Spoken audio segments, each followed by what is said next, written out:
Anyone who knows me knows I collect books. At last count, my book collection totaled around 1,500 volumes on Old Hollywood. I used to have around 400 books on Marilyn, ranging from really amazing to the most dismally researched works you've ever read. Given this is a pittance when you consider there are over 1,500 books written about her, but I digress. I parted ways with the majority of my collection years ago, but I've still held on to about 150 of them. So, to make things easy and to help you decide where to spend your Christmas money, I've created a list of the 10 best Marilyn books for those who want to learn more about her. This frequently overlooked gem is my Marilyn Bible. Tracing Marilyn's life and career through documentation, newspaper clippings, author Stacey Eubank shows Marilyn's relationship with the press. From contentious relationships like Dorothy Kilgallen to overall positive interactions with the likes of Luella Parsons, Eubank's stunning biography will become a mainstay on most people's shelves. There are an assortment of niche books for Marilyn fans focusing on a single aspect or time of her life, but I find this one to be the best in the genre. Marilyn in Fashion explores her love of clothing and relationships with designers, ranging from costumers like William Trevia to brands like Pucci and C.L. Chapman.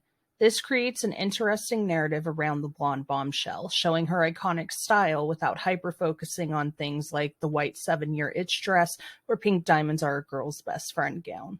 I'm going to start by saying that I'm not a huge fan of picture books, but if you want one, you can't go wrong with David Willis's Metamorphosis. Showcasing photos of Marilyn throughout her life, the book takes you on a journey through photos that show Norma Jean transforming into Marilyn right before your eyes. Willis then showcases the ever-changing Marilyn through the years, allowing readers to see how her image morphed as well, ranging from the quintessential 1953 starlet we know and love to the bona fide star dealing with pressures of fame in her later years. Maurice Zolotow's book was the first full-length biography on Marilyn. I'm not going to claim it's the most accurate book on the list, especially being it came out while she was still alive, but it does contextualize her well in addition to providing interviews with people who knew her. The second edition of the book stays away from most of the salacious rumors about her, but I think the first edition is the one to go for. As a fun random fact, Marilyn and Joe DiMaggio were spotted reading the book together in 1961, laughing about some of the contents. This book by Lois Banner is kind of in the same vein as Fragments, but instead looks at the documents Marilyn had in her possession at the time of her death. From letters to phone messages to bills, readers get to see what made Marilyn tick as well as what she spent her money on. My only real complaint about the book is that many of the photos are taken with art in mind rather than legibility. This leads to readers only getting to see a small part of the documents pictured, meaning they miss out on a lot of valuable information. I'm going to start by pointing out that volumes 3 and 4 are coming soon at the time of making this video. I have it on very good authority that they're going to be fabulous, so keep an eye out for them. Gary Vataco-Robles' books cover everything you've ever wanted to know about Marilyn's life. Some people may find them a little dry, but as someone who writes in the same manner, I didn't really notice this. Vataco-Robles is a psychologist, and he gives a lot of insight into Marilyn's reported mental state without giving her a ton of post-mortem diagnoses. Overall, a great read for the person who wants to know everything about her. This book is what I would consider the definitive single-volume Marilyn Monroe biography. Morgan packs a lot of information in it, but I really want to point out her dedication to shining a light on Marilyn's childhood. She digs deep in there, showing how Marilyn's childhood home situations were marked by long periods of relatively stable living arrangements mixed with a couple years of frequent moves. The book also features a ton of interviews with people who never talked about Marilyn before, such as boyfriend Bill Purcell. This is actually the sequel to Fragments. Instead of focusing on Marilyn's writings, the book focuses on her artwork, showcasing 13 different drawings she made in crayon. Published in France, you'll need to be bilingual or heavily rely on Google Translate to fully enjoy this book, but it's worth it just to see her artwork. The latter half of the book showcases rare photographs by director Joshua Logan of Marilyn with artwork from Mr. and Mrs. William Goetz's personal collection. Pieces featured include Bandet's The Girl with the Parasol and Picasso's Maternity.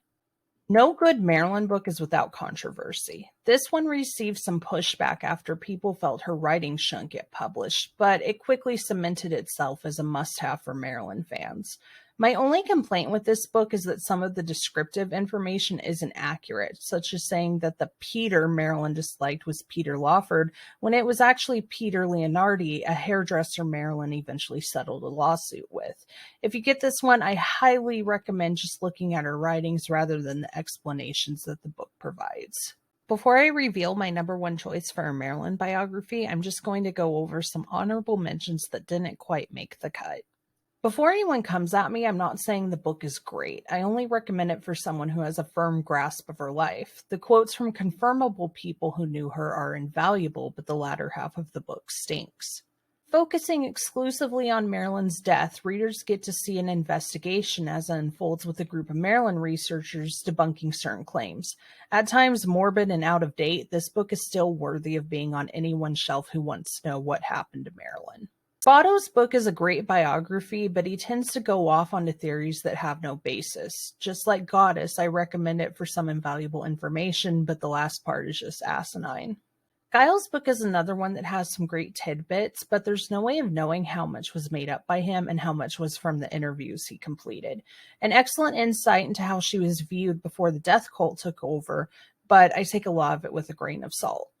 These memoirs are from people who knew her, and they all kind of vary with the narratives they share. However, I highly recommend them for people who want to understand how Marilyn was in her personal life, as well as what she shared with some groups and avoided with others.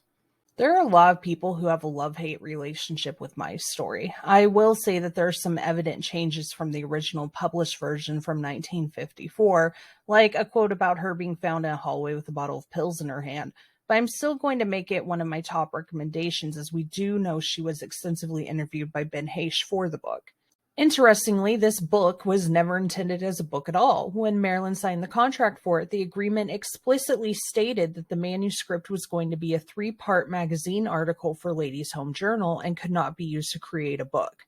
The manuscript eventually got sold for worldwide distribution, which led to Marilyn's lawyers demanding the manuscript be returned to her.